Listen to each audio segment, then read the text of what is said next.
The Shang Dynasty, also known as the Yin Dynasty, was the first recorded Chinese dynasty in history, reigning from around 1600 BCE to 1046 BCE.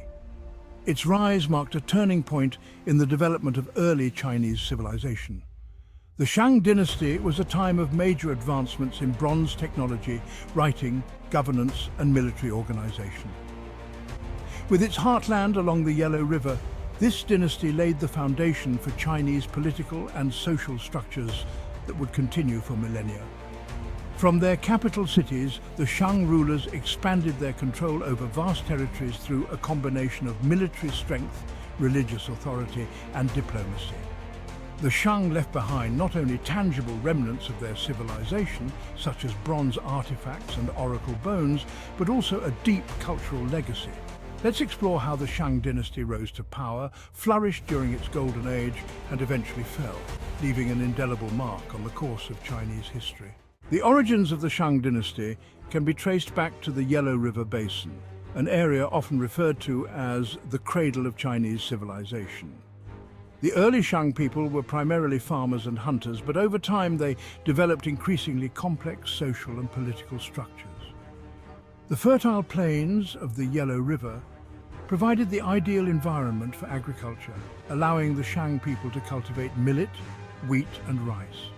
This agricultural surplus supported the growth of a stable and prosperous society, leading to the emergence of a ruling elite. By around 1600 BCE, the Shang people had developed advanced technologies, including irrigation systems, that allowed them to control the flow of water and maximize agricultural output. This control over resources gave the Shang rulers the power to expand their influence and establish a centralized state. The final unification of the Shang dynasty came with the defeat of the Xia dynasty, which had ruled the region before the Shang. This victory not only solidified the Shang's claim to power, but also marked the beginning of one of China's most significant historical eras.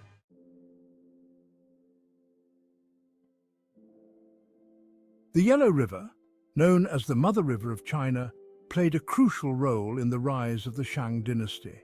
The river's annual floods deposited nutrient-rich silt onto the surrounding plains, creating fertile farmland that supported the growth of crops. However, the Yellow River was also unpredictable, and its devastating floods could wipe out entire villages. The Shang rulers developed irrigation systems to control the flow of water, protect their lands from floods, and ensure a stable food supply. In addition to its agricultural importance, the Yellow River served as a major transportation route. The Shang people used the river to trade goods with neighboring tribes, exchanging products such as silk, pottery, and jade. This trade network allowed the Shang to acquire valuable resources, including copper and tin, which were essential for their bronze production. The strategic location of the Shang cities along the Yellow River gave them a significant advantage over their rivals, allowing them to control trade routes and project their power across northern China.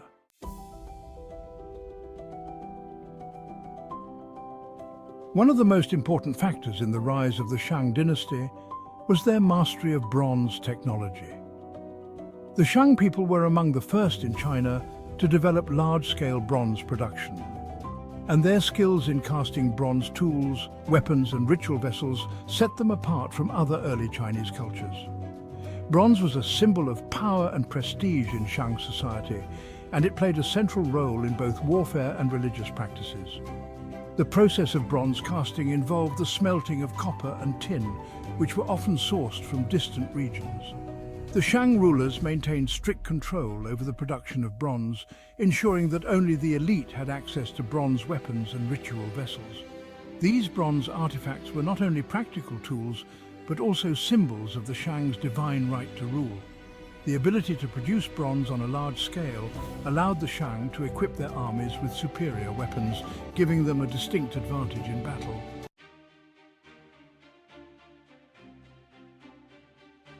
The Shang dynasty's military success was built on the strength of its bronze weapons. Shang warriors were armed with bronze spears, swords and arrowheads, which were far more effective than the stone or wooden weapons used by their enemies. The use of bronze in warfare allowed the Shang to expand their territory, conquer rival tribes, and defend their kingdom from external threats. Bronze chariots were also a key feature of Shang military strategy. These horse-drawn vehicles allowed the Shang army to move quickly across the battlefield, striking their enemies with speed and precision. The Shang's military dominance was further reinforced by their ability to produce large quantities of bronze weapons, ensuring that their armies were always well equipped and ready for battle.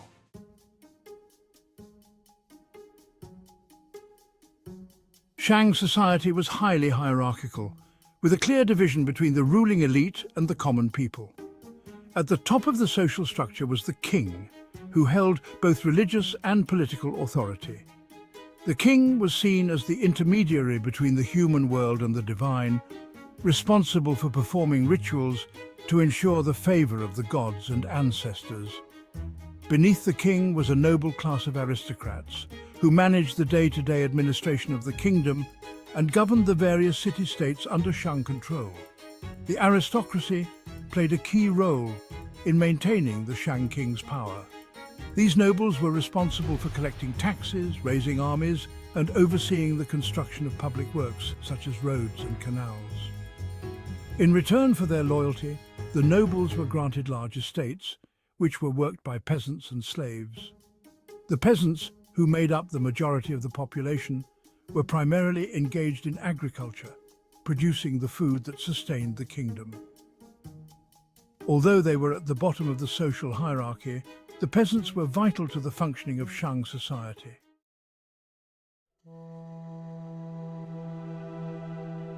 Writing and record-keeping, oracle bones and bureaucracy. The Shang dynasty is famous for its early use of writing, which was developed to keep records of religious, political and military activities.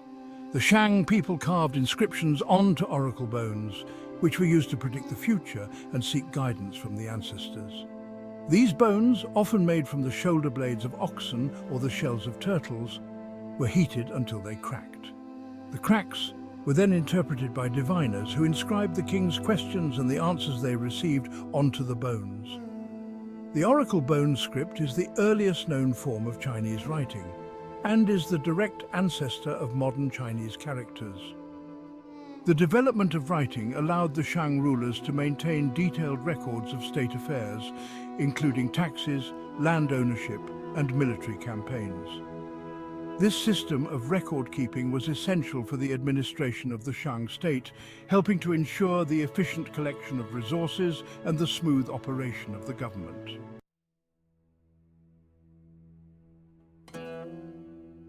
Religion played a central role in Shang society, with ancestor worship being the most important religious practice. The Shang people believed that their ancestors could influence the outcome of events in the human world, and they conducted elaborate rituals to honor these spirits. The king, as the chief priest, was responsible for performing these rituals, which often involved offering sacrifices of food, wine, and animals to the ancestors. The Shang kings believed that their ancestors could provide guidance on matters of state, such as military campaigns, harvests, and royal succession. Oracle bones were used to communicate with the ancestors, and the answers they provided were seen as divinely inspired.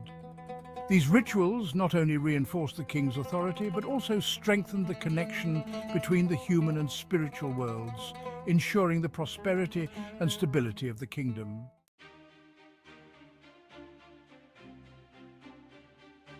Shang temples, centers of ritual and power. The temples of the Shang dynasty were the centers of religious and political life. These grand structures, often located in the capital city, were where the king performed rituals to honor the gods and ancestors. The temples were also the locations where important state decisions were made, with the king consulting the oracle bones to seek divine guidance. The Shang elite were deeply involved in religious practices, and their tombs reflect their belief in the afterlife. The tombs of Shang kings and nobles were filled with valuable goods, including bronze vessels, jade ornaments, and even human sacrifices. These items were intended to accompany the deceased into the afterlife, where they would continue to enjoy wealth and power. .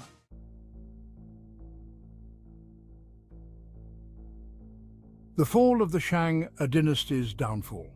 By the 11th century BCE, the Shang dynasty began to weaken due to a combination of internal strife, corruption, and external threats.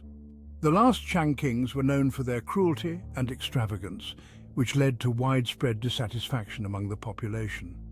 As the Shang rulers became more focused on their personal pleasures, they neglected the needs of the people and the administration of the state. In the meantime, the Zhou people, a rival tribe from the west, grew in strength.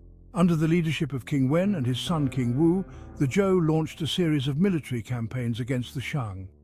The final confrontation came in 1046 BCE at the Battle of Muya, where the Zhou army decisively defeated the Shang forces.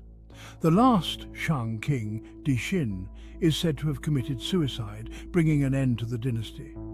Despite the fall of the Shang, many of their cultural and technological achievements were adopted by the Zhou dynasty, which succeeded them. The Zhou rulers continued to use oracle bones, bronze ritual vessels, and many of the administrative practices developed by the Shang, ensuring that the legacy of the Shang dynasty would live on in Chinese history.